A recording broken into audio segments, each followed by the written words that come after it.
హెబ్రీయులకు రాసిన పత్రిక దయచేసి తెరవండి.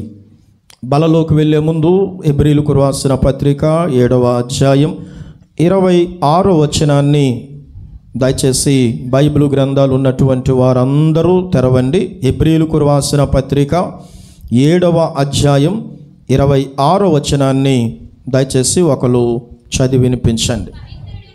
పవిత్రుడును నిర్దోషియు నిష్కల్మషుడును పాపుల్లో చేరక ప్రత్యేకముగా ఉన్నవాడును ఆకాశ మండలము కంటే మిక్కిలి హెచ్చైన వాడును ఇట్టి ప్రధాన యాజకుడు మనకు సరిపోయినవాడు. ప్రభు ఈ మాటను మన వినికిడిలో దీవించునుగాక. ఇక్కడ ఏమని ఉందంటే ఈ యొక్క 7వ అధ్యాయం 26వ వచనములో పవిత్రుడును నిర్దోషియును నిష్కల్మషుడును పాపుల్లో చేరక ప్రత్యేకముగా ఉన్నవాడు అని రాయబడి ఉంది. మనం నమ్ముకున్నటువంటి ప్రభు, మనం నమ్ముకున్నటువంటి దేవుడు ఎవరు అంటే ప్రత్యేకముగా ఉన్నవాడు అని రాయబడి ఉంది. మనం నమ్ముకున్న దేవుడు ఎవరు చెప్పండి? ప్రత్యేకముగా ఉన్నవాడు. ఆయన ప్రత్యేకముగా ఉన్నవాడు అనడానికి మీకు ఈజీగా అర్థం కావాలి అంటే చూడండి, ఏది జరిగినా కూడా అన్ని రకాల పాటలు వేస్తుంటారు. అంటే ఏ పండగ వచ్చినా ఏవైతే దేవుళ్ళు దేవతలు అనబడుతున్నాయో వాటి పాటలన్నీ వేస్తారు, ఏ పండగ అయినా. కానీ యేసు ప్రభు వారి పాటలు అక్కడ వేయరు. ఎప్పుడైనా మీరు ఆలోచన చేశారా? అన్ని బొమ్మలు ఉంటాయి. 195% మంది ఇంట్లో యేసు ప్రభు వారి ఫోటో ఉండదు. రూమ్ అంతా ఫోటోలు ఉంటాయి, కానీ ఏ ఫోటో ఉండదు. అంటే ఫోటో పెట్టుకోమని మీకు చెప్పట్లేదు, మీకు వాక్యం అర్థం కావడానికి చెప్తున్నాను. యేసు ప్రభు వారి ఫోటో ఉండదు. సోమవారం నుండి శనివారం వరకు గుళ్ళకి వెళ్తారు.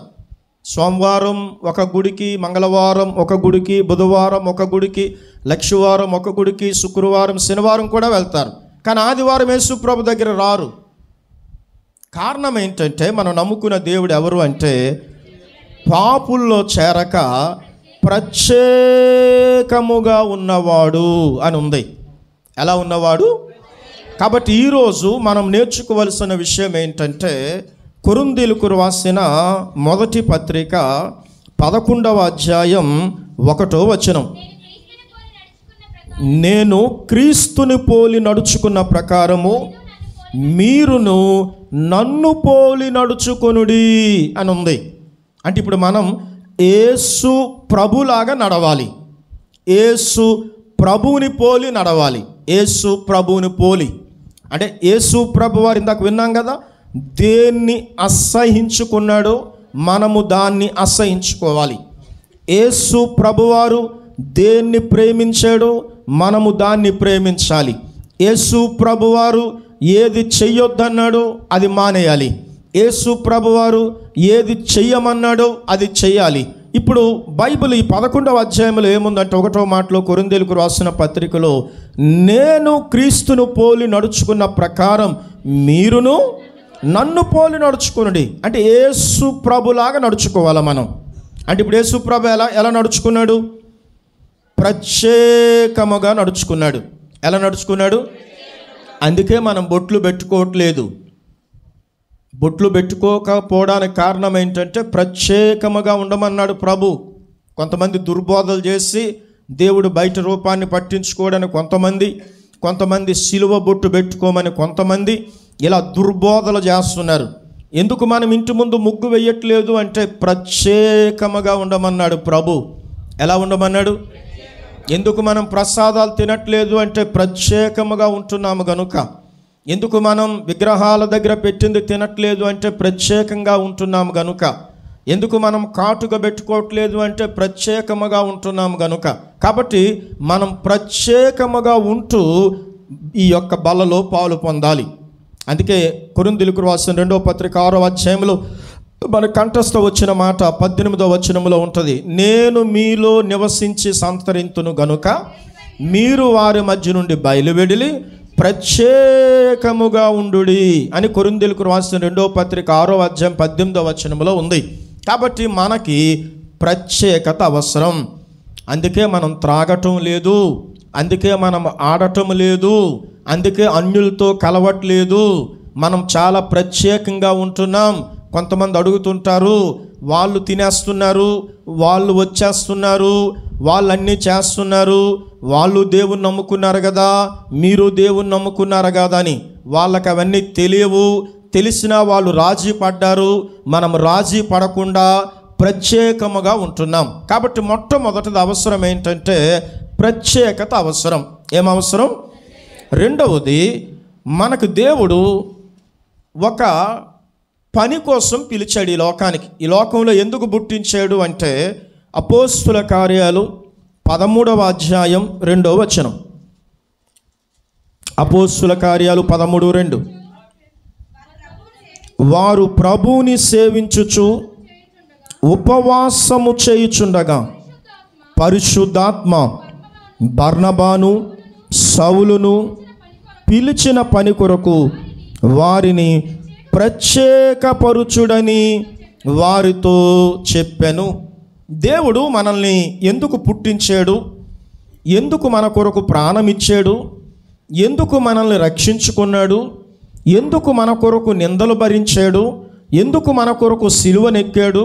ఎందుకు మన కొరకు ఆఖరి బొట్టు వరకు రక్తాన్ని చిందించాడు అంటే ప్రతి క్రైస్తవునికి దేవుడు ఒక పనిని సిద్ధముగా ఉంచాడు.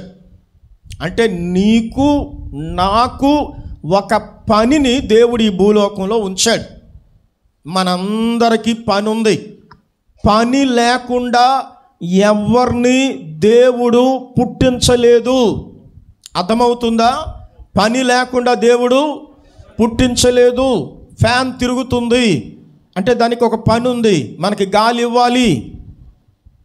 ఈ బాక్స్లో నుంచి మీకు సౌండ్ వస్తుంది, దాని పని ఏంటంటే నా వాయిస్ అనేది మీ దగ్గరకు తీసుకురావడం. ఈ సెల్ ఉంది, ఈ సెల్ ద్వారా కొన్ని పనులు జరుగుతూ ఉన్నాయి. ఒక పెన్ ఉంది, ఆ పెన్ ద్వారా రాస్తూ ఉన్నాం. అంటే ప్రతి వస్తువుకి ఏముంది? ఒక పని ఉంది. నీకు ఒక పని ఉంది. పని లేకుండా దేవుడు నిన్ను ఈ భూలోకంలో పుట్టించలేదు. అయితే మనం గుర్తుపెట్టుకోవాల్సింది ఏంటంటే నువ్వు చేయవలసిన పని ఏంటి అది ముందు తెలుసుకోవాలి. మనము చెయ్యవలసినటువంటి పని ఏంటో తెలుసుకోవాలి. మరి మీ పని ఏంటో మీరు తెలుసుకున్నారా? ఏం పని చేయాలో తెలుసుకున్నారా? అంటే ఈ లోకములోకి దేవుడు పని లేకుండా ఎవరిని పంపించలేదు. ఉదాహరణగా కొన్ని వాక్యాలు చూద్దాం బైబిల్లో. యోహాను రాసిన లేకపోతే యోహాను శుభవార్త 1వ అధ్యాయం 33వ వచనం. నేను ఆయన్ను ఎరుగనైతిని, కానీ నేలలో బాప్టిసం ఇచ్చుటకు నన్ను పంపినవాడు. ఇక్కడ బాప్టిసం ఇచ్చే యోహాను ఉన్నాడు, జాన్ ద బాప్టిస్ట్ అంటారు. ఈయన అంటున్నాడు, దేవుడు నన్ను ఎందుకు పంపించాడు అంటే బాప్టిసం ఇవ్వడానికి పంపించాడు అంటున్నాడు. అందుకే ఈయనకి పేరు ఏంటంటే బాప్టిసం ఇచ్చే యోహాను అనే పేరు వచ్చింది. ఈయన పని ఏంటి? నేను అడిగినప్పుడు నోరు విప్పి చెప్పండి. బాప్టిసం ఇవ్వడం. బాప్టిసం ఇచ్చే యోహాను పని ఏంటి? బాప్టిసం ఇవ్వడం. మరి పౌలు గారు ఏమంటున్నారో చూద్దాం. కొరింథీయులకు రాసిన మొదటి పత్రిక 1:17. బాప్టిసం ఇచ్చుటకు క్రీస్తు నన్ను పంపలేదు అంటున్నాడు 1:30 1:17లో. అంటే ఇప్పుడు పౌలు గారి మాట చూడండి, యోహాను మాట చూడండి, మీకు చాలా స్పష్టంగా అర్థమవుతుంది. యోహాను ఏమన్నాడు? బాప్టిసం ఇవ్వడానికి దేవుడు నన్ను పంపించాడు అన్నాడు. పౌలు గారు ఏమంటున్నారు? బాప్టిసం ఇవ్వడానికి నేను రాలేదు అంటున్నాడు. అంటే ఇప్పుడు మీకు ఏం అర్థమైంది? యోహాను పని వేరు, చెప్పండి, పౌలు గారి పని వేరు. అంటే దేవుడు ఒక్కొక్కరికి ఒక్కొక్క పని నియమిస్తాడు. ఉదాహరణకి నేను వాక్యం చెప్తున్నాను అనుకోండి, చెబుతున్నాను కదా, మీరు అందరూ వాక్యం చెప్తామని వచ్చారనుకోండి, అక్కడ జరిగేది ఏంటంటే వినేవాళ్ళు ఎవరు ఉండరు. అందరూ పాటలు పాడుతున్నారు అనుకోండి, ఎవరు వింటారు పాటలు? అందరూ వాయిద్యాలు వాయిస్తున్నారు అనుకోండి, అక్కడ శ్రోతలు ఎవరు ఉంటారు? కాబట్టి పాటలు పాడేవారు కొంతమంది ఉండాలి, వాక్యం చెప్పేవాళ్ళు కొంతమంది ఉండాలి, వాయిద్యాలు వాయించేవారు కొంతమంది ఉండాలి, వంటల పరిచర్య చేసే బాధ్యత కొంతమందికి ఇస్తాడు, వడ్డన చేసే బాధ్యత కొంతమందికి ఇస్తాడు, మందిరము నీటిగా చేసే బాధ్యత కొంతమందికి ఇస్తాడు. ఎవరైనా ఉండిపోతే ఎందుకు ఉండిపోయారు, తిరిగి రండి అని బాధ్యతగా పిలిచే బాధ్యత కొంతమందికి ఇస్తాడు. అలాగే మందిరములో ఏమైనా అవసరాలు ఉన్నాయేమో, మందిరము ఈ యొక్క పని అవుతుంది కదా, ఏమో అవసరం ఉందేమో అని ఆలోచించే బాధ్యత కొంతమందికి దేవుడు ఇస్తాడు, కొంతమందికి మందిరం పట్ల బాధ్యత ఇస్తాడు. ఇలా ప్రతి ఒక్కరికి ఒక్కొక్క పని ఉంటుంది. అందుకే కొరింథీయులకు రాసిన పత్రిక 7:17లో ఇలా ఉంది, అయితే ప్రభువు ప్రతివానికి ఏ స్థితి నియమించెనో, ప్రతివానికి ఏ స్థితి యందు పిలిచెనో ఆ స్థితి యందే నడుచుకొనవలెను. దేవుడు ప్రతివానికి ఏ స్థితిలో పిలిచెనో ఆ స్థితిలోనే నడుచుకొనవలెను అని ఉంది. అంటే దేవుడు నీకే పని ఇచ్చాడో ఆ పని ముందు గుర్తించాలి. సతీషు, అర్థమవుతుందా? దేవుడు మనకే పని ఇచ్చాడో ఆ పని గుర్తించాలి. ఆ పనిలోనే మనం ఏం చేయాలంటే నైపుణ్యత సాధించాలి. అందుకే బైబిల్లో ఒక మాట ఉంది, నైపుణ్యత గలవాడు రాజులు ఎదుటే నిపుణత గలవాడిని చూచితివా, వాడు ఎక్కడ నిలబడతాడు? రాజులు ఎదుటే నిలబడతాడు అని ఉంది. అంటే దేవుడు నీకు ఇచ్చినటువంటి పనిలో నువ్వు ఎలా ఉండాలి? నిపుణతతో ఉండాలి. అంటే పాటలు పాడే వరం ఇస్తే నువ్వు పాడుతునేటప్పుడు ఎలా ఉండాలి అంటే, ఆ పాట ఇంకా వినాలి, ఎంత బాగా పాడుతున్నాడు అబ్బాయి, అమ్మాయి ఎంత బాగా పాడుతుంది, ఎంత ఆదరణగా ఉంది అనిపించేటట్టు పాడాలి. అలాగే మన వాక్య పరిచర్య వరము దేవుడిస్తే ఆ పరిచర్య ఎలా ఉండాలంటే, ఇంకా చెబితే బాగుండేది, దేవుడు ఎంత అద్భుతంగా మాట్లాడుతున్నాడు ఈరోజు అనేటట్టుగా ఉండాలి. వాయిద్యం వాయిస్తుంటే మనకు ఒక విధంగా ఆ యొక్క ఆహ్లాదకరమైనటువంటి ఆ యొక్క అంటే ఒక విధమైనటువంటి ఆ సంతోషాన్ని అనుభవించాలి వాయిద్యం వాయిస్తూ ఉంటే. అంటే అందులో అంత నిపుణత సాధించాలి. ఏమి సాధించాలి? మరి ఇప్పుడు మీకేం పని ఇచ్చాడు? ఇంకా కొంతమందిని మీకు ఉదాహరణగా చూపిస్తాను, రిఫరెన్స్లు అవి తీస్తే టైం చాలదు. మనకి ఆది కాండము నుండి మనం చూస్తే నోవహు అనే వ్యక్తి కనబడతాడు. ఎవరు చెప్పండి? నోవహు అనగానే రెండు మాటలు మనకు కనబడతాయి. ఒకటి, నీతిమంతుడు, తన తరము వారిలో నిందారహితుడు అని ఉంది. అంటే నోవహు అనగానే నీతిమంతుడు అని గుర్తొస్తుంది. రెండవది, అబ్రహాం అనగానే విశ్వాసులకు తండ్రి అని గుర్తొస్తుంది. ఎంత విశ్వాసం అంటే కొడుకును కూడా నరికేయడానికి బయలుదేరాడు. అబ్రహాం అనగానే ఏం గుర్తొస్తుంది? విశ్వాసము, విధేయత గుర్తొస్తుంది. యేసేపు అనగా పరిశుద్ధత గుర్తొస్తుంది. ఈరోజు కూడా యూత్ మీటింగులో పరిశుద్ధత అనగానే యేసేపు కోసమే ఎక్కువ మంది చెప్తారు. యేసేపు అనగా నోరిప్పండి, పరిశుద్ధత అనేది గుర్తొస్తుంది. అలాగే మోషే అనగానే నమ్మకత్వం, సాత్వికం గుర్తొస్తుంది. నా ఇల్లంతటిలో నమ్మకమైన వాడు, భూజనులందరిలో మిక్కిలి సాత్వికుడు అని గుర్తొస్తుంది. సమూయేలు అనగానే సాక్ష్యం గుర్తొస్తుంది, ఎంతో యథార్థముగా ఉన్నాడు సమూయేలు.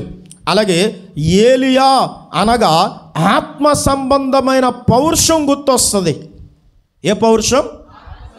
మీరెందుకు రెండు మనస్సులతో ఉంటున్నారు? యెహోవా దేవుడైతే యెహోవాను, బయలు దేవుడైతే బయలును ఆరాధించండి రండి అని వారికి ఛాలెంజ్ చేస్తాడు. అలాగే యోబు అనగానే మనకి ఓర్పు గుర్తొస్తుంది. యోబు అనగా 10 మంది పిల్లలు చచ్చిపోతే, 10 మంది మన సహోదరుని యొక్క పాప చనిపోతే మేమెవరో మనుషులం కాలేకపోయాం. ఎందుకంటే ఆ ముందు రోజు నుంచే మేము అక్కడ ఉన్నాం. అంటే వైజాగ్ నుండి నేను వైజాగ్ మీటింగ్కి వెళ్ళడం, అక్కడికి హాస్పిటల్కి వెళ్ళడం, అక్కడ నుంచి బాడీతో పాటు రావడం, వాళ్ళ బాధ చూసి మేము కూడా మనుషులం కాలేకపోయాం. ఒక పాప చనిపోతే ఆ తల్లిదండ్రుల వేదన చూడలేకపోయాం. మీలో కూడా చాలామంది వచ్చారు, ఏడ్చారు. ఒక ఆయన అంటున్నాడు, నాకు ఏడుపు వచ్చిందండి, ఎప్పుడు ఏడలేదు, ఏడ్చాను అంటున్నాడు. చాలామంది ఏడ్చారు, దేవుని పిల్లలు కూడా. వాళ్ళకి ఏ సంబంధం లేకపోయినా దేవుని దీన్ని బట్టి ఏడ్చారు. మరి 10 మంది పిల్లలు చనిపోయారు. కానీ వాళ్ళ భార్య వచ్చి తిడుతూ ఉంటే, తిట్టు అని చెప్తుంటే యెహోవా ఇచ్చెను. ఎంత ఓర్పు అంటే ఎంత బాధ ఉంటుంది ఒక బిడ్డ చచ్చిపోతే. తట్టుకోగలరా ఎవరైనా? ఏ తల్లిదండ్రులైనా తట్టుకోగలరా? తట్టుకోలేరు. ఆ బాధ మన ఇంట్లో మరణం వస్తే తప్ప మనకు తెలియదు. అటువంటిది 10 మంది పిల్లలు చచ్చిపోతే ఓర్పుతో ఉన్నాడు. కాబట్టి యోబు అనగానే ఏం గుర్తొస్తుంది? అలాగే దానియేలు అనగానే ప్రార్థన గుర్తొస్తుంది. రోజుకి ఎన్నిసార్లు చేసేవాడు? 3 సార్లు ప్రార్థన చేసేవాడు. అలాగే దావీదు అనగానే ఆరాధన గుర్తొస్తుంది. నా ప్రాణమా యెహోవాను సన్నుతించు, ఆయన చేసిన ఉపకారముల్లో దేనిని మరి ఎప్పుడు ఆరాధన చేస్తూనే ఉండేవాడు. అలాగే సొలొమోను అనగానే జ్ఞానము గుర్తొస్తుంది. అతనికి ముందు అతని లాంటి జ్ఞానము కలిగిన వాడు లేడు, అతని తర్వాత అతని లాంటి జ్ఞానము కలిగిన వాడు లేడు. అలాగే సమరయుడు ఉన్నాడు కదా కొత్త నిబంధనలో. సమరయుడు అనగానే ప్రేమ గుర్తొస్తుంది. ఎందుకంటే ఎవరు ఆగలేదు, ఆయన ఆగి వాహనము దిగి గాయాలు కట్టి పూటకూలువని ఇంటికి తీసుకెళ్ళి ఏం చేశాడు? పరామర్శించి అక్కడ నువ్వు చూడు, మరలా వచ్చి నీకు ఇంకేమైనా ఖర్చు పెడితే డబ్బులు ఇస్తానన్నాడు. సమరయుడు అనగా ఏం గుర్తొస్తుంది? పౌలు అనగా ఆత్మల కొరకు భారము గుర్తొస్తుంది. పౌలు అంటే మరి తిమోతి అనగానే పరిచర్య, గొప్ప పరిచర్య చేశాడు తిమోతి. పౌలు గారికి ఎంతో పరిచర్య చేశాడు, సంఘానికి ఎంతో పరిచర్య చేశాడు. అలాగే కొర్నేలి అనగానే దాతృత్వం గుర్తొస్తుంది. బహుగా దాన ధర్మాలు చేసేవాడు అని ఉంది 10వ అధ్యాయంలో. బహుగా దాన్ని దాతృత్వం అంటారు. అలాగే కుష్ఠరోగి ఉన్నాడు కదా, 10 మంది కుష్ఠరోగుల్లో ఒకడు. ఆయన మనకు గుర్తొచ్చినప్పుడు కృతజ్ఞత గుర్తొస్తుంది. ఏం గుర్తొస్తుంది? గొప్ప శబ్దముతో దేవుని ఆరాధన చేసినట్టుగా ఉంది. బుద్ధిగల కన్యకలు దగ్గరకు వచ్చినప్పటికీ సిద్ధపాటు గుర్తొస్తుంది. ఏం గుర్తొస్తుంది? సిద్ధపాటు గుర్తొస్తుంది. ఏం గుర్తొస్తుంది? ఇప్పుడు మిమ్మల్ని తలుచుకుంటే ఏం గుర్తొస్తుంది? మిమ్మల్ని తలుచుకుంటే ఏం గుర్తొస్తుంది? ఉదాహరణకి ఏవో పేర్లు చెప్పుకుంటాం. దేవి గారు అంటే ఏం గుర్తొస్తుంది? రమణమ్మ గారు అంటే ఏం గుర్తొస్తుంది? అయితే ఎల్లమ్మ గారు అంటే ఏం గుర్తొస్తుంది? లోకేష్ అనగా ఏం గుర్తొస్తుంది? రాజు అంటే ఏం గుర్తొస్తుంది? ఏం గుర్తొస్తుంది? లక్ష్మణరావు గారు అంటే ఏం గుర్తొస్తుంది? అంటే మీ పేరు చెప్పగానే గుర్తు రావాలి. ఏం గుర్తు వస్తుంది మీ పేరు చెప్తే? వాళ్ళ పేరు చెప్పగానే మనకు గుర్తు వస్తుందా? మరి మీ పేరు చెప్తే ఏం గుర్తు వస్తుంది?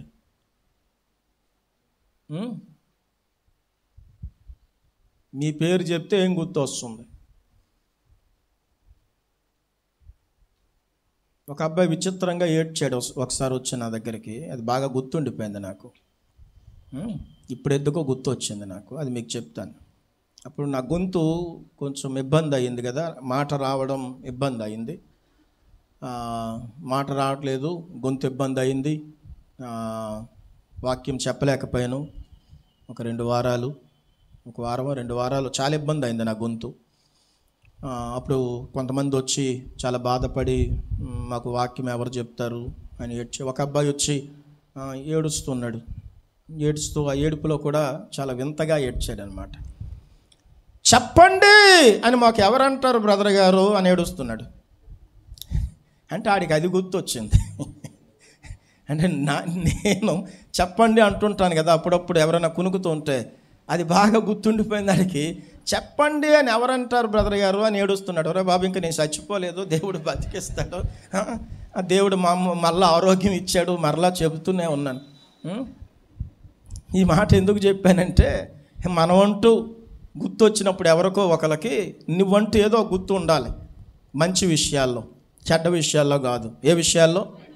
మంచి విషయాలు. అతను మంచి సమర్పణ కలిగిన వాడని, చాలా తగ్గింపు కలిగిన వాడని, ఏ పనైనా మందిరంలో తగ్గించుకొని చేసేవాడని, అతను చాలా వినయము కలిగిన వాడని, అతను ఉమ్మేసినా తుడుచుకొని వెళ్ళిపోతాడు అని, ఆమె ఏ మాట అన్నా పట్టించుకోదు అని, లేకపోతే వాళ్ళు చాలా స్థిరంగా మందిరంలో ఉన్నారని, వాళ్ళు దేవుని కోసం నిలబడ్డారని, ఇలా మన కోసం చెప్పుకోవాలి.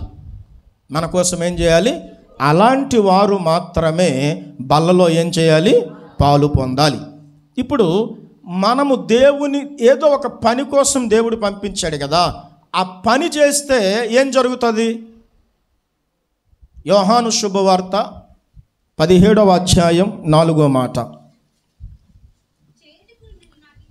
చేయుటకు నీవు నాకు ఇచ్చిన పని నేను సంపూర్ణముగా నెరవేర్చి భూమి మీద మహిమ పరిచితిని అని ఉంది. చేయుటకు నీవు నాకు ఇచ్చిన పని సంపూర్తిగా నెరవేర్చి నేను నిన్ను మహిమ పరిచితిని అని ఉంది. అంటే దేవునికి ఎప్పుడు మహిమ కలుగుతుందో తెలుసా? దేవుడు నీకే పని అయితే చెప్పాడో ఆ పని నువ్వు చేయుట ద్వారా దేవునికి మహిమ వస్తుంది. చాలామంది అంటారు, గట్టిగా ఒక్కసారి స్తోత్రము చెప్పండి, గట్టిగా ఒక్కసారి చప్పట్లు కొట్టండి, గట్టిగా మహిమ మహిమ మహిమ, గ్లోరీ గ్లోరీ గ్లోరీ అంటే ఆ గ్లోరీ ఇంకెవరికో గౌరీలాగా వినబడి ఆ గౌరీ వస్తుంది కానీ గ్లోరీ రాదు. అంటే గ్లోరీ గ్లోరీ అంటే గ్లోరీ వస్తుందా? చెప్పండి. ఇలా చెయ్యి లూపితే గ్లోరీ వస్తుందా? అంటే అలా అలాంటి వాళ్ళు నేను తప్పు పట్టట్లేదు, కానీ నిజంగా గ్లోరీ కావాలి, మహిమ ఎప్పుడు వస్తుంది? దేవుని పని మనము చేసినప్పుడు దేవునికి ఏమొస్తుంది? మహిమ వస్తుంది. దేవుని పని చేస్తే కదా, చేతులు ఊపినంత మాత్రాన మహిమ వచ్చేదు, గట్టిగా చప్పట్లు కొట్టినంత మాత్రాన మహిమ వచ్చేదు, మహిమ మహిమ మహిమ మహిమ అంటే మహిమ వచ్చేదు. ఇలా చేతులు ఇలా ఊపినంత మాత్రాన మహిమ వచ్చేదు. మహిమ ఎప్పుడు వస్తుందంటే దేవుడు నీకే పని అయితే చెప్పాడో ఆ పని నువ్వు చేయుట ద్వారా నీకు మహిమ వస్తుంది. ఇప్పుడు కన్నపు దొరవలసలో చాలా పెద్ద మందిరం, అంటే పొడవైన మందిరం స్లాబ్ అది. ఇప్పుడు ఈ మందిరం పొడవుగానే ఉంది, కన్నపు దొరవలసలో కూడా మందిరం కొంచెం పొడవు ఎక్కువే. మన వాళ్ళందరూ 100 మంది వచ్చారు. మంచి ఎండతో స్లాబ్ వేసేసారు. 2 గంటలకి స్లాబ్ అయిపోయింది. ఆ ఊర్లో అన్యులందరూ అన్నారంట, ఇంత యూనిటీ మాలో ఎవరికీ లేదు, ఎంత యూనిటీ ఎక్కడెక్కడ నుండో వచ్చి 2 గంటలకు వేసేసారు ఇంత పొడవైన స్లాబు, కానీ ఇంత యూనిటీ మాకు లేదు. ఎంత యూనిటీగా పనిచేస్తున్నారు, చదువుకున్న వాళ్ళు వచ్చి పనిచేస్తున్నారా, కారులో వచ్చి పనిచేస్తున్నారు, ఒరే చాలామంది బైకుల మీద వచ్చి పనిచేస్తున్నారా, అందరూ చదువుకున్న వాళ్ళలాగా ఉన్నారు అని చెప్పుకున్నారట ఆ ఊర్లో. మరి దేవునికి ఎంత మహిమ వచ్చింది? వాళ్ళు చదువుకున్నా కూడా వాళ్ళు గమేళ్లతో పనిచేస్తున్నారు. అంటే దేవుని పని చేయుట ద్వారా ఆ ఊర్లోనే కాదు, పార్వతీపురం మందిరం కట్టేటప్పుడు, ఇక్కడ మందిరం కట్టేటప్పుడు దేవునికి ఏమొచ్చింది? మహిమ వచ్చింది. చెప్పండి, దేవునికి ఏమొచ్చింది? కాబట్టి దేవుని పని ఏదైతే నీకు దేవుడు అప్పచెప్పాడో ఆ పని నువ్వు చేస్తే దేవునికి ఏమొస్తుంది? మహిమ వస్తుంది. ఇప్పుడు పని చేయాలంటే ఏం చేయాలి? మనం పని చేయాలంటే సోమరితనం ఉండకూడదు. సోమరి పని చేయలేడు. సోమరి ఏం చేయలేడు? సోమరి కష్టపడడానికి కూడా నచ్చడు. సోమరితనము అనేది సరైనటువంటి క్రైస్తవుడిగా నిన్ను ఉండనివ్వదు. కాబట్టి ఒక నిజమైన క్రైస్తవుడు, ఒక నిజమైన దేవుని బిడ్డ సోమరిగా ఉండకూడదు. తద్వారా దేవుని నామానికి అవమానం వస్తుంది. చేయుటకు నీకు దేవుడిచ్చిన పనిని కష్టపడి పని చేయాలి. సోమరిగా ఉండకూడదు. మనం ఎలా ఉండకూడదు? సోమరులుగా ఉండకూడదు. ఆ పరిస్థితులు బట్టి మనం సర్దుకుపోతాము అనకూడదు. చూడండి, మార్కు శుభవార్త 1వ అధ్యాయంలో ఒకే మాట పదే పదే పదే పదే పదే పదే కనబడుతుంది. ఆ మాట ఏంటంటే వెంటనే. కాబట్టి మీరు ఆ మాటను వెంటనే చదవండి. 1వ అధ్యాయంలో వెంటనే నా మాట తీసి ఒక్కొక్కరు ఒక్కొక్క మాట చదవండి. వెంటనే ఆయన నీళ్ళలో నుండి, ఇంకా వెంటనే వారు తమ వలలను విడిచి వెంటనే పరిశుద్ధాత్మ వెంటనే ఆయన వారిని పిలువగా వెంటనే వారు తమ వలలు విడిచి వెంటనే సమాజ మందిరము నుండి వెంటనే వారిని ఆయన పిలిచి ఏమనుంది? వెంటనే వెంటనే ఏమనుంది? వెంటనే. చెప్పండి, ఏమనుంది? గట్టిగా వెంటనే అని ఉంది. ఒకసారి ఎవరో ఒక ఆయన ఇంటర్వ్యూ చూశాను నేను, ఆయన పేరు మర్చిపోయాను.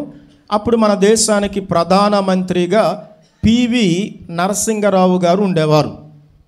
ఆయన దగ్గరికి ఈయన కూడా తెలుగు అయిన కనుక ఢిల్లీ వెళ్ళాడు. అపాయింట్మెంట్ అడిగితే ఈయన కూడా చాలా పెద్ద ఆయన, వెంటనే అపాయింట్మెంట్ ఇచ్చారు.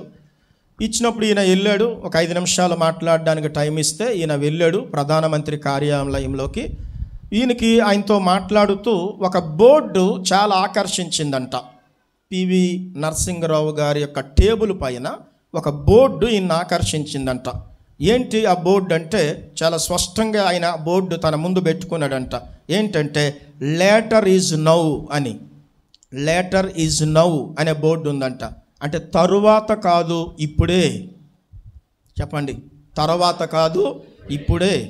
అంటే మనం ఏం చేస్తాం? తర్వాత చేద్దాం, రేపటి నుంచి బైబిల్ చదువుదాం, రేపటి నుంచి ప్రార్థన చేద్దాం, రేపటి నుంచి పాపం ఒప్పుకుందాం, రేపటి నుంచి సరిగ్గా ఉందాం. అది కాదు, వెంటనే. ఎందుకంటే రేపుడు దాకా నీకు టైం ఉంటుందో లేదో తెలియదు, రేపుడు దాకా నువ్వు బ్రతుకుతావో లేదో తెలియదు. మన ఒక ఆయనకి నాకేదో అదొకలా ఉందన్నాడు ఆయన. అప్పుడు దాకా మాట్లాడారంట భార్య భర్తలు 11 వరకు. నాకు అదొకలా ఉందని బాత్రూమ్కి వెళ్ళి వచ్చాడు. నాకేదో అదొకలా ఉందన్నాడు. వెంటనే వాళ్ళ అబ్బాయి ఏమో సరే ఎప్పుడూ లేదు అలా అంటున్నామని హాస్పిటల్కి తీసుకువెళ్ళాడు. వాళ్ళ బాబుని ఇలా పట్టుకొని బండి మీద ఉన్నాడు, అలా చేతులు విడిచిపెట్టి చచ్చిపోయాడు. అంతా నిమిషాల వ్యవధిలో అయిపోయింది. కాబట్టి రేపు దాకా నువ్వు బతుకుతావో లేదో తెలియదు. మరణం అనేది వెతుక్కుంటూ వచ్చేస్తుంది, పరిగెట్టుకుంటూ వచ్చేస్తుంది. 8 సంవత్సరాల పాపే చనిపోయింది. కాబట్టి ముసలోడు అయిన దాకా బతుకుతావో లేదో నీకు గ్యారంటీ లేదు. కాబట్టి ఇంకేదైతే ఒప్పుకోవాలో వెంటనే ఒప్పుకో, ఏదైతే దేవుని పని చేయాలో వెంటనే చెయ్యు, ఏదైతే విడిచిపెట్టాలో వెంటనే విడిచిపెట్టు, లేకపోతే చాలా ప్రమాదము అన్న సంగతి దేవుడు మనకి గుర్తు చేస్తూ ఉన్నాడు. కాబట్టి ఈరోజు మనం కొన్ని పనులు దేవుడు మనకు నిర్ణయించాడు, అవి వెంటనే మనం చెయ్యాలి. చెప్పండి, వెంటనే ఏం చేయాలి? చేయాలి. 119వ కీర్తన 16వ మాట. 119:16. నీ కట్టడలను బట్టి నేను హర్షించెదను, నీ వాక్యమును నేను మరువకయుందును, నేను పిండమునయుండగా నీ కన్నులు నన్ను చూచాయి. ఆ మాట చదవండి.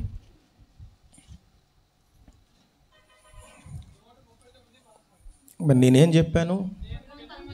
ఓకే. నేను పిండమునయుండగా నీ కన్నులు నన్ను చూచెను, నియమింపబడిన దినములలో ఒకటైనా కాకముందే నా దినములన్నీ నీ గ్రంథములో లిఖితమాయను అని 139:16 ఉంది. నియమింపబడిన దినములు అంటే మనం పుట్టేటప్పుడు ఏ ఊరిలో పుట్టాలో, ఏ జిల్లాలో పుట్టాలో, ఎవరికి పుట్టాలో, ఏ తల్లిదండ్రులకు పుట్టాలో అన్నీ దేవుడు ముందుగానే నిర్ణయిస్తాడు.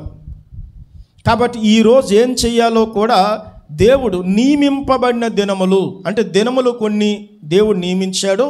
ఆ దినాల్లో పని చేసేయాలి. ఆ దినాల్లో ఏం చేయాలి? పని చేయాలి. పని చేయలేదనుకోండి ఏమవుతుంది?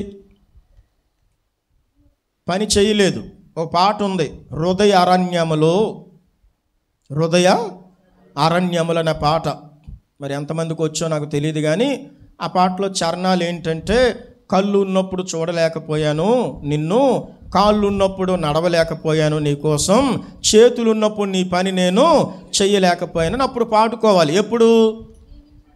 మంచం మీద ఉండి కాళ్ళు రానప్పుడు, చేతులు చెప్పండి పని చేయనప్పుడు, కళ్ళు కనిపించినప్పుడు. కాబట్టి కళ్ళు కనిపించినప్పుడు, కాళ్ళు పనిచేస్తున్నప్పుడు, చేతులు పనిచేస్తున్నప్పుడు చెయ్యవలసిన పని మనము చెయ్యాలి. ఎండాకాలం అని ఇంటి దగ్గర ఉండిపోతే, చలికాలం అని ఇంటి దగ్గర ఉండిపోతే, దేవుణ్ణి నమ్ముకున్నారు, అప్పుల పాలైపోతున్నారు, దేవుణ్ణి నమ్ముకున్నారు, పాపం ఎప్పుడూ వాళ్ళ కష్టాలే అని దేవుని మనకు అవమానం వస్తుంది. ఎండాకాలం వస్తుంది, వర్షాకాలం వస్తుంది, చలికాలం వస్తుంది. మరి వర్షం పడుతుందని బయటికి వెళ్ళకపోతే, ఎండ వచ్చిందని బయటికి వెళ్ళకపోతే, చలి వేస్తుందని బయటికి వెళ్ళకపోతే మరి ఎప్పుడు బయటికి వెళ్తావు నువ్వు? కాబట్టి మనం ఏం చేయాలంటే దేవుడు మనకు అప్పచెప్పిన పని మనం చేయాలి. అది దేవుని పని చేయాలి, మీరు బ్రతకడానికి కూడా పని చేయాలి. అలాగే మనం ఎప్పుడు పని చేయగలం? ఎప్పుడు చేయగలం అంటే యెషయా గ్రంథం 22వ అధ్యాయం 19 నుంచి 22 మాటలు చదవండి. ఈ స్థితి నుండి యెహోవా అగు నేను నిన్ను తొలగించెదను, నీ ఉద్యోగము నుండి ఆయన నిన్ను త్రోసివేయును. ఆ దినమున నేను నా సేవకుడును. చూడండి, ఈ మాటలన్నీ చదివితే 2 విషయాలు మీరు గుర్తుపెట్టుకోవాలి. యజమానుడు, దాసుడు అనే మాట అక్కడ రాయబడి ఉంటుంది. అంటే మనము అధికారము క్రింద ఉంటేనే పని చేయగలం. అధికారం క్రింద ఉంటేనే పని చేయగలం. అధికారము క్రింద లేకపోతే పని చేయలేం. అర్థమవుతుందా? చెప్పండి, అర్థమవుతుందా? ఏం అర్థమైందమ్మా? అధికారము క్రింద ఉంటేనే ఎప్పుడైనా పని చేయగలం. అధికారము క్రింద లేకపోతే ఏం చేయలేం, మనం పని చేయలేం. ఒకసారి నేను హైదరాబాద్ వెళ్ళాను 2009లో. 400 మంది వరకు సేవకులు వచ్చారు. ఆ మీటింగ్లో ఉన్నాను. ఉంటే ఒక ఆయన వచ్చి ఇలా అడిగాడు, ఇండిపెండెంట్ సేవకులు ఇక్కడ ఎవరున్నారు అని అడిగాడు. ఒక బైబిల్ కాలేజ్ ప్రొఫెసర్, ఇండిపెండెంట్ సేవకులు ఎవరున్నారు అంటే ఇంచుమించు 400 మంది సేవకుల్లో 350 మంది చేయలెత్తారు ఇండిపెండెంట్ అని. ఆయన అన్నాడు, మీరు చాలా తప్పు ఆన్సర్ చెప్పారు, ఎవ్వరు ఇండిపెండెంట్ కాదు, మనం అందరం డిపెండెంట్స్ అని చెప్పాడు. ఇండిపెండెంట్ సేవక అనే లేదు బైబిల్లో ఎక్కడ. మనము డిపెండెంట్స్ అంటే ఆధారపడి సేవ చేయవలసిన వాళ్ళం. ఇండిపెండెంట్ అనేది తప్పు, మీ ఆలోచన మార్చుకోండి అన్నాడు. అంటే మనం డిపెండెంట్స్ అంటే ఆధారపడి సేవ చేయాలి. దేవుని అధికారము క్రింద దేవుడు ఒక నాయకుడిని పెడితే ఒక నాయకుడి క్రింద మనం సేవ చేయాలి. అందుకే సేవ బాగా తెలిసిన వాళ్ళు ఏం చేస్తారంటే ఒక నాయకుడిని పెట్టుకొని ఆ నాయకత్వం కింద సేవ చేస్తారు. నాయకుడు లేడు అనుకోండి, అధికారం లేకపోతే మనకు భయం ఉండదు. ఏముండదు? భయం ఉండదు. ఇప్పుడు బాస్ అడుగుతాడు అనుకుంటే కదా మీరు ఆ టార్గెట్ ఏదైనా పూర్తి చేయగలరు. టైంకి వెళ్ళాలన్నా అడుగుతారని భయం ఉంటే కదా టైంకి వెళ్తారు. అవునా కాదా? అంటే అధికారం క్రింద ఉంటేనే ఏం చేయగలం, మనం పని చేయగలం. ఎప్పుడే ఎన్నాళ్ళు అధికారం క్రింద ఉంటాం? ఎన్నాళ్ళు మనం పని చేస్తామో అన్నాళ్ళు కూడా ఏం చేయాలి? అధికారం క్రింద ఉండాలి. ఎన్నాళ్ళు పని చేస్తామో అన్నాళ్ళు కూడా ఏం చేయాలి? అధికారం క్రింద ఉండాలి. ఇప్పుడు సూర్యుడు ఉన్నాడు, ఎన్నాళ్ళండి సూర్యుడి కింద మనం ఉంటాము? ఎన్నాళ్ళు ఉంటాం సూర్యుడి కింద? చచ్చిందాకనా నీళ్ళు తాగుతుంటాం. ఎన్నాళ్ళు నీళ్ళు తాగుతామండి? చచ్చిందాకా తాగాల నీరు. మనకంటూ స్వేచ్ఛ ఉండొద్దా? స్వతంత్రత ఉండొద్దా? ఎన్నాళ్ళు భూమి మీద ఉంటాం? చచ్చిందాకనా ఇదే భూమి మీద నడుస్తామా అంటే నువ్వేమైపోతావు? చచ్చిపోతావు. భూమి మీద నడాలి ఎంతవరకు? చచ్చిందాకా. సూర్యుడి కిందే ఉండాలి చచ్చిందాకా. చంద్రుడి కిందే ఉండాలి చచ్చిందాకా. చచ్చిందాకా నీళ్ళు కొంతమందికి సత్యం తెలియదు. ఎంతకాలం ఉంటామండి అంటే మనకంటూ ఒక ఇది ఉండొద్దా? అందుకే మేము బయటకు వచ్చామంటుంటారు. అంటే వాళ్ళు ఎంత దౌర్భాగ్యులు అంటే, నేను చెప్పింది చూసారా, ఎన్నాళ్ళు భూమి మీద ఉంటాము అని. అంటే అంత మూర్ఖులు అన్నమాట వాళ్ళు. కాబట్టి ఒక అధికారం క్రింద ఉంటేనే ఏం చేయగలం, మనం పని చేయగలం. ఇప్పుడు మన జీవితంలో ఏ విషయంలో దేవుని అధికారం నుండి తొలగిపోతామో, అదే విషయము ద్వారా నశించిపోతాం. ఈ విషయం బాగా గుర్తుపెట్టుకోండి, ముగించేస్తాను. ఏ విషయములో నుండి మనము దేవుని అధికారములో నుండి తప్పిపోతామో అదే విషయము ద్వారా నశించిపోతాము. చెప్పండి అందరూ, అర్థమైన వాళ్ళు. ఏ విషయములో దేవుని అధికారము నుండి మనము తొలగిపోతామో అదే విషయము ద్వారా మనం ఏమైపోతాం? నశించిపోతాం. దానికి ఉదాహరణ ఎవరు అంటే సంసోను. సంసోను ఎంత బలవంతుడంటే శత్రువుల యొక్క వెన్నులో వణుకు పుట్టించాడు. ఒక గాడిద ఎముకతో 1000 మందిని చంపాడు. 300 నక్కలను పట్టుకుని 2 నక్కలు చొప్పున ముడిపెట్టి వాటి తోకల్ని ఆ తోకల మధ్య దివిటి పెట్టి ఫిలిస్తీన్ల చేలు తగలబెట్టాడు. సంసోన్ అంటే అందరూ గడగల్లాడిపోయేవాడు. కానీ ఒక వ్యభిచారానికి లొంగిపోయాడు. ఆ వ్యభిచారము ద్వారానే నశించిపోయి ఆ వ్యభిచారము ద్వారా ఏమయ్యాడు అంటే పాడైపోయాడు. ఆ వ్యభిచారము ద్వారా అతని కన్నులు పోయాయి. ఆ వ్యభిచారం ద్వారా దిక్కులేని జావు చచ్చిపోయాడు. అంటే అంతవరకు బాగానే ఉన్నాడు. ఎప్పుడైతే వ్యభిచారం దగ్గరకు వచ్చినప్పటికీ దేవుని అధికారములో నుంచి తొలగిపోయాడో ఏమయ్యాడు? అదే విషయము ద్వారా నశించిపోయాడు. అర్థమైందా? చెప్పండి, అర్థమైందా? అంటే నువ్వు ఏ విషయములో దేవుని అధికారములో నుండి తొలగిపోతావో అదే విషయము ద్వారా ఏమైపోతావు? నువ్వు నశించిపోతావు. ఇంకొక ఉదాహరణ అమ్మోను అబ్షాలోము కంటే మంచోడు. అబ్షాలోము తిరుగుబాటు చేశాడు, కానీ అమ్మోను తిరుగుబాటు చేయలేదు. కానీ అతను చేసిన పాపం ఏంటంటే పినతల్లి కూతుర్ని, అంటే ఒకే తండ్రి 2 భార్యలు ఎక్కువ కదా దావీదుకి, ఇంకొక భార్య కూతుర్ని మోహించాడు. ఆమెతో వ్యభిచారం చేశాడు. దానిని బట్టి అబ్షాలోము ఏం చేశాడు? అబ్షాలోము కాదు, సొలొమోను ఏం చేశాడు? అబ్షాలోమా సొలొమోనా ఏంటి? 2 అడుగుతున్నాను నేను. చచ్చిపోయాడా చచ్చిపోలేదా? అంటే దేన్ని బట్టి చచ్చిపోయాడు? వ్యభిచారం ద్వారా దేవుని అధికారంలో నుండి తొలగిపోతే అదే ఏ విషయంలో మనం దేవుని అధికారంలో నుంచి తొలగిపోతామో అదే విషయం ద్వారా మనం ఏమైపోతాం? ఇంకొక వ్యక్తి బిలాము మంచోడే, కానీ ధనము దగ్గర దేవుని అధికారం నుండి తొలగిపోయాడు.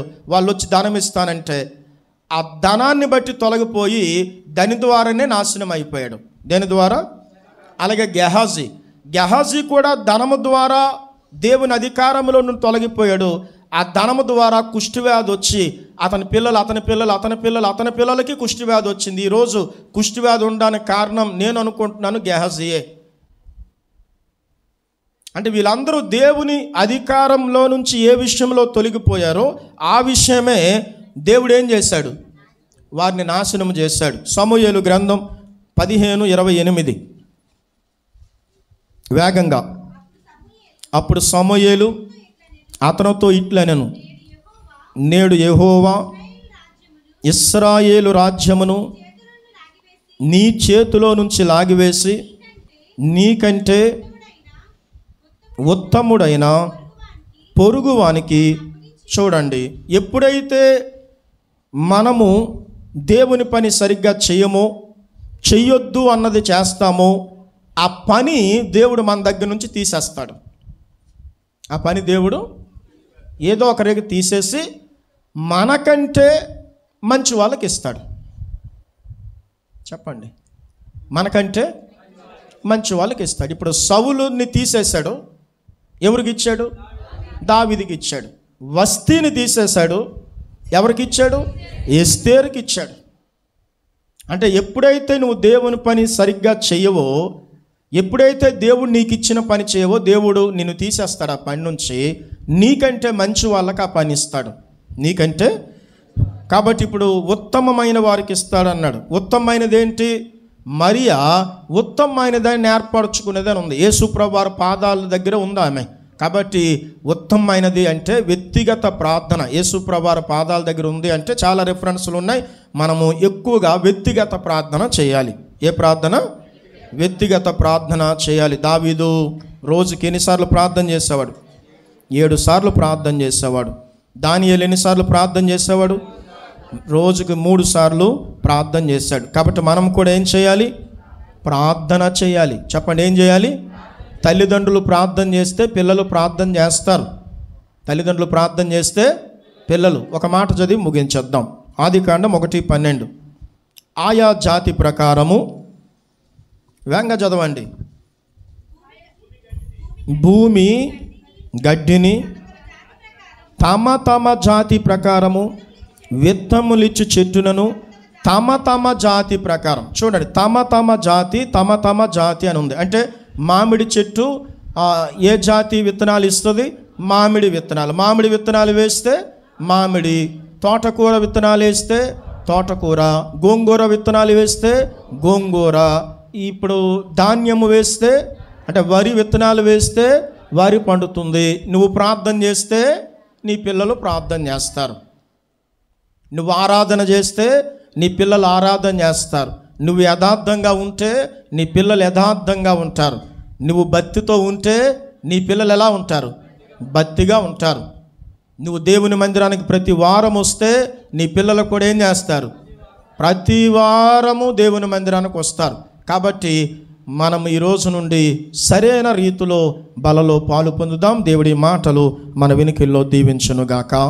ఆమేన్. మోకరించండి, ప్రార్థన చేసుకుని మనం ప్రభు యొక్క